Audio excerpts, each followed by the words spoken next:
नमस्कार। अरुणाचल समाचार में आपका स्वागत है। मैं हूं यारमता सिंह। आइए बुलेटिन में सबसे पहले देखते हैं मुख्य समाचार।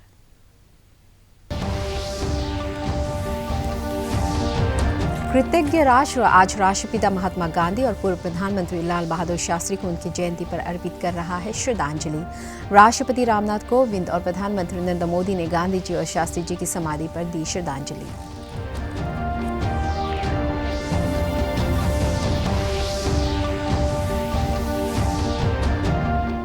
हमारा अरुणाचल अभियान के 1 वर्ष पूरे। इस अवसर पर उप मुख्यमंत्री चाउना मैन, गृह मंत्री बमांग फेलिक्स, जिला उपायुक्त ओमकार दुलोम और पुलिस अधीक्षक तुम्मे आमो ने पुस्तक का किया अनावरण।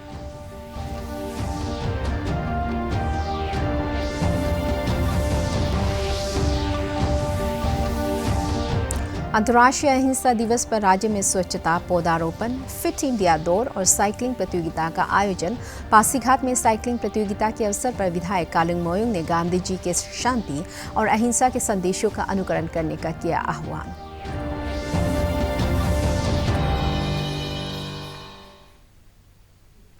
महात्मा गांधी की 191वीं जयंती पर आज राष्ट्र कृतज्ञतापूर्वक राष्ट्रपिता को श्रद्धांजलि अर्पित कर रहा है। इसके लिए देश भर में अनेक कार्यक्रम आयोजित किए जा रहे हैं। इस अवसर पर विदेशों में भी महात्मा गांधी को याद किया जा रहा है। कोविड-19 महामारी को ध्यान में रखते हुए कई वर्चुअल कार्यक्रम भी आयोजित किए जा रहे हैं। राष्ट्रीय राजधानी दिल्ली में राजघाट स्थित महात्मा गांधी की समाधि पर आज सुबह सर्वधर्म प्रार्थना सभा का आयोजन किया गया। राष्ट्रपति रामनाथ कोविंद और प्रधानमंत्री नरेंद्र मोदी ने बापू की समाधि पर जाकर उन्हें श्रद्धांजलि अर्पित की। महात्मा गांधी की जयंती अंतर्राष्ट्रीय अहिंसा दिवस के रूप में भी मनाई जा रही है। राष्ट्रपिता को श्रद्धांजलि अर्पित करते हुए प्रधानमंत्री नरेंद्र मोदी ने कहा है कि गांधी जयंती पर हम अपने प्रिय बापू को नमन करता है। उन्होंने कहा कि हमें उनके जीवन और महान विचारों से बहुत कुछ सीखना है। प्रधानमंत्री ने आशा व्यक्त की है कि बापू के आदर्श हमें खुशहाल और करुणामय भारत के निर्माण का रास्ता दिखाते रहेंगे। राज्यपाल डॉक्टर बी.डी. मिश्रा और मुख्यमंत्री पेमा खांडू ने राज्य के लोगों को गांधी जयंती की शुभकामनाएं दी हैं। राज्यपाल ने अपने संदेश में आशा व्यक्त की कि लोग महात्मा गांधी के आदर्शों से अपने जीवन में प्रेरणा लेंगे। उन्होंने कहा कि महात्मा गांधी को उनके अहिंसा के सिद्धांत के कारण सारी दुनिया में याद किया जाता है। राज्यपाल ने कहा कि महात्मा गांधी ने अहिंसा और असहयोग आंदोलन के साथ साथ भारत की आर्थिक आज़ादी के महत्व पर भी बल दिया था, जिसके लिए उन्होंने खादी के उत्पादन और उसके उपयोग को हमेशा सर्वोच्च प्राथमिकता दी। मुख्यमंत्री पेमा खांडू ने महात्मा गांधी की 191वीं जयंती के अवसर पर श्रद्धांजलि अर्पित करते हुए कहा कि आज जब सारे देश और दुनिया भर से हिंसा की खबरें आती है तो उनकी शिक्षाओं का महत्व और अधिक बढ़ जाता है। अपने संदेश में मुख्यमंत्री ने सभी लोगों, विशेषकर नेताओं से आह्वान किया कि उन्हें महात्मा गांधी से इस बात की सीख लेना चाहिए कि वे जो कहते थे उसे वो खुद अमल में लाते थे। उधर राजभवन में इस अवसर पर राज्यपाल के आयुक्त डॉक्टर सागर प्रीत हुडा ने गांधी जयंती 2020 शीर्षक से एक डॉक्यूमेंट्री रिपोर्ट का वीडियो जारी किया, जिसे राज्य की प्रथम महिला नीलम मिश्रा ने निर्देशित किया है।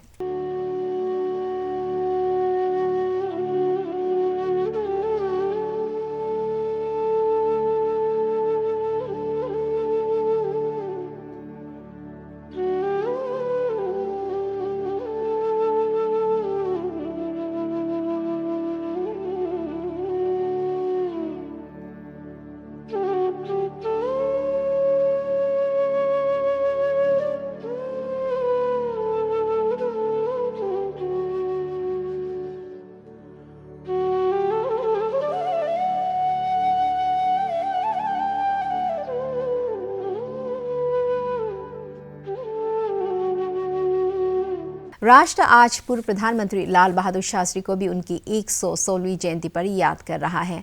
राष्ट्रपति रामनाथ कोविंद और प्रधानमंत्री नरेंद्र मोदी ने आज सुबह विजय घाट स्थित उनकी समाधि पर पुष्पांजलि अर्पित की।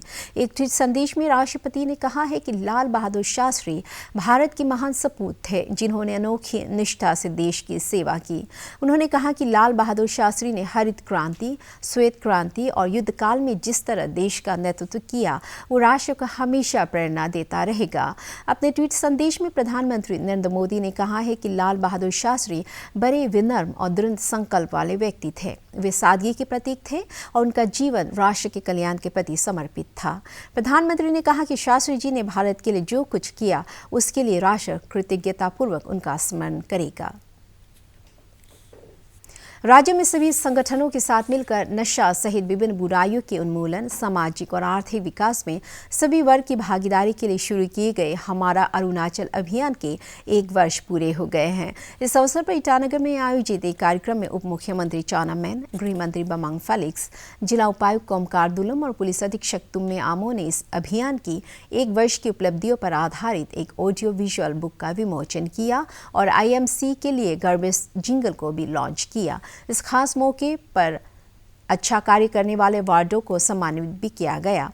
उप मुख्यमंत्री ने महात्मा गांधी को याद करते हुए उपस्थित लोगों को साफ सफाई और स्वच्छता की शपथ दिलाई। इस मौके पर गृह मंत्री बामांग फेलिक्स ने कहा कि राज्य भर में 1 लाख पौधारोपण के लिए अभियान चलाया जाएगा। गांधी जयंती पर आयोजित आज के हमारा अरुणाचल अभियान का विषय था पौधे लगाओ, पौधे भविष्य की उम्मीद है।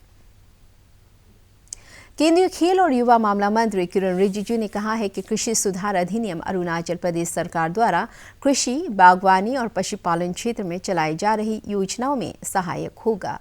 उन्होंने कहा कि इससे किसान देश के किसी हिस्से में कृषि उत्पादों का निर्यात और आयात कर सकेंगे।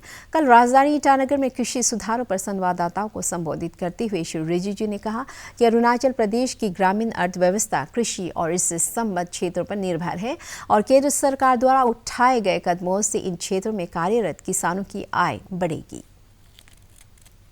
कानून बने हैं जो एक्ट में बदलाव लाया है, इसका फायदा पूरे देश भर में सबको मिलने वाला है।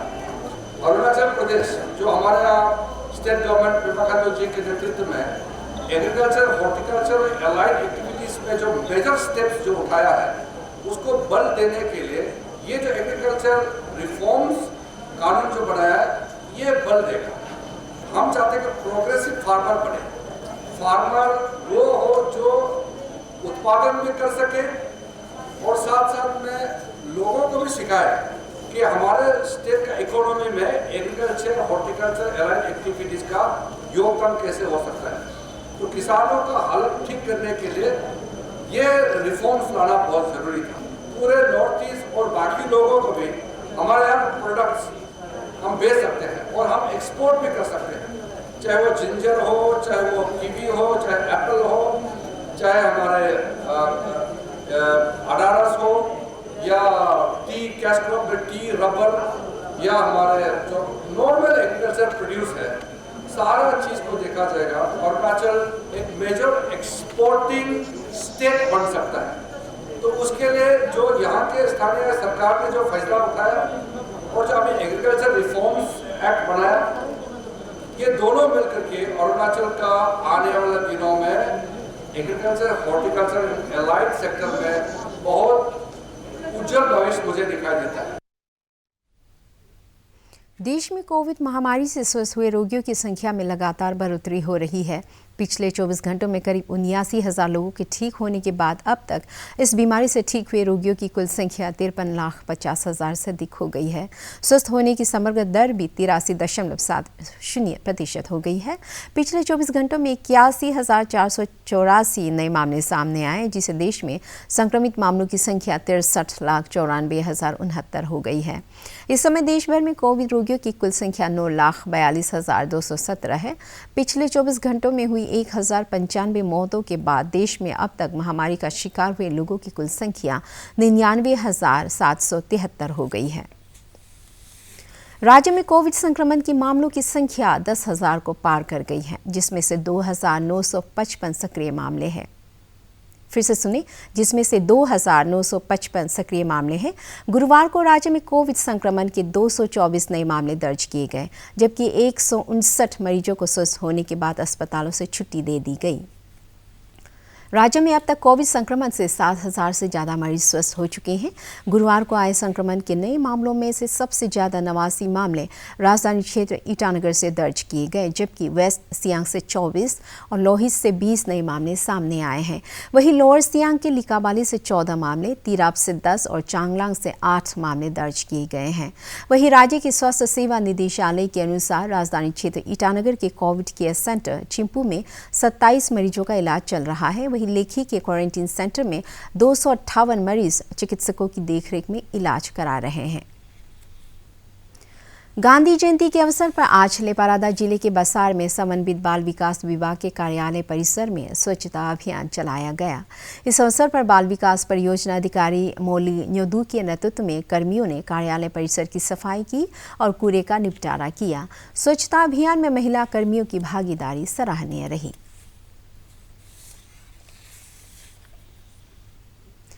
राष्ट्रपिता महात्मा गांधी की जयंती के 150 वर्ष पूरे होने के उपलक्ष्य में राष्ट्रीय आपदा मोचन बल NDRF की 12वीं बटालियन द्वारा होलोंगी स्थित मुख्य परिसर में वृक्षारोपण कार्यक्रम आयोजित किया गया।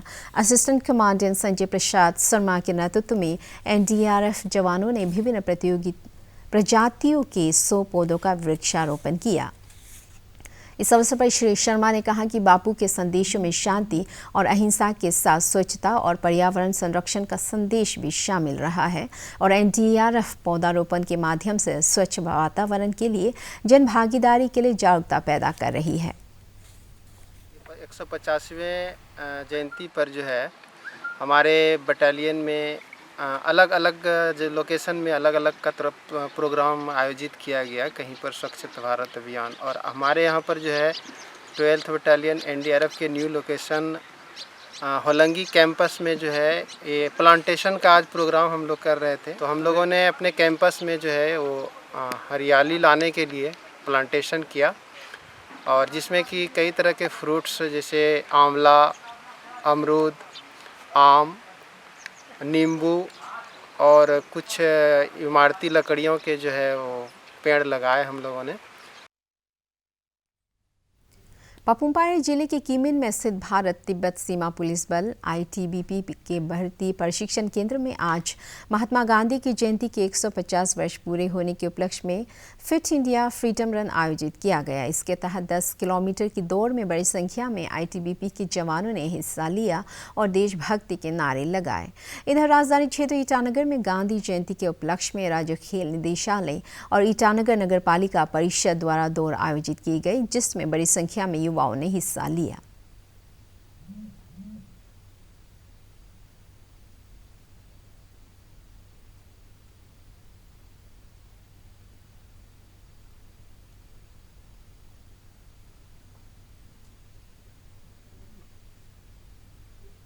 ईस्ट सियांग जिले के पासीघाट में आज ओपन साइकिलिंग प्रतियोगिता आयोजित की गई। ईस्ट सियांग साइकिलिंग एसोसिएशन द्वारा पहली बार आयोजित इस प्रतियोगिता का उद्घाटन करते हुए स्थानीय विधायक कालिंग मोयोंग ने कहा कि महात्मा गांधी के जन्मदिन अंतर्राष्ट्रीय अहिंसा दिवस पर आयोजित ये कार्यक्रम काफ़ी मायने रखती है। उन्होंने लोगों से बापू के संदेशों को अपने जीवन में अनुसरण करने की अपील की। इस मौके पर साइकिलिंग प्रतियोगिता के पुरुष और महिला वर्ग के विजेताओं को सम्मानित किया गया। As you all know, today is the Gandhi Jayanti, 2nd of October, birthday of Mahatma Gandhi. Not only in our country, but throughout the world, a day has been celebrated in his name. Is the International Day of Non-Violence. So, first of all, I'd like to really appreciate the participants of today's cycle rally. And really, they had the energy. From here to Bodak, it's a big distance. East Siang के पासीघाट में आदि बानक कबांग के multipurpose cultural building का उद्घाटन कल संगठन के अध्यक्ष गतोंग बोरांग ने किया। पारंपरिक परिधानों से सुसज्जित स्थानीय पुरुष और महिलाओं ने इस खास मौके पर आयोजित पूजा में हिस्सा लिया। इस अवसर पर वन संरक्षण और हरियाली को बढ़ावा देने के लिए परिसर में पौधारोपण किया गया।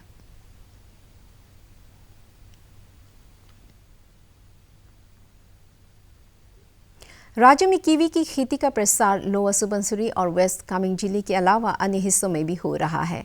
तिराप जिले में बागवानी विभाग द्वारा कीवी की खेती की संभावना वाले क्षेत्रों का पता लगाकर किसानों को इसके लिए प्रोत्साहित किया जा रहा है। तिराप जिले के खोंसा के लगे थेंगसा में बागवानी विभाग द्वारा शुरू किए गए कीवी फार्म से करीब 500 किलो कीवी का उत्पादन हुआ है। राज्य के प्रभारी जिला उपायुक्त क्रेतकाम तिखाक, जिला बागवानी अधिकारी तोबोम्बाम और तोलोम सुमनयान और आईपीआर के प्रतिनिधि गवांग सुम्पा ने थिंसा गांव में किसानों और कामगारों से मिलकर कीवी की खेती में लागत और यहां पर उगाई जाने वाली प्रजातियों के बारे में जानकारी ली। श्री तिखाक ने बागवानी विभाग से किसानों की आय बढ़ाने के लिए जिले के अन्य हिस्सों में कीवी की बागवानी की संभावना का पता लगाकर इन क्षेत्रों के किसानों को बागवानी के लिए जरूरी सहायता प्रदान करने को कहा। जगह बहुत सूटेबल है, बहुत अच्छा है। इसमें जैसे फ्रूटिंग का तो दिखाई दे रहा है, क्लाइमेटिक कंडीशन से हाँ, है कि बहुत बढ़िया है। हाँ। और इसका मतलब जो पर हेक्टेयर कॉस्ट जो होगा बागान करने का कितना पड़ सकता है?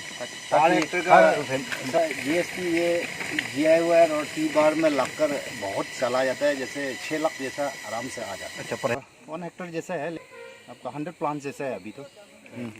इसमें 4 वैरायटीज है, जैसा कि आपका हाईवर्ट है, ब्रूनो है, इलिशन है और ये मोंटी है। अभी अरुणाचल समाचार के आज के अंक में इतना ही। हम कल फिर हाजिर होंगे अरुणाचल और देश दुनिया की खबरों के साथ। आप देखते रहिए अरुण प्रभा। नमस्कार।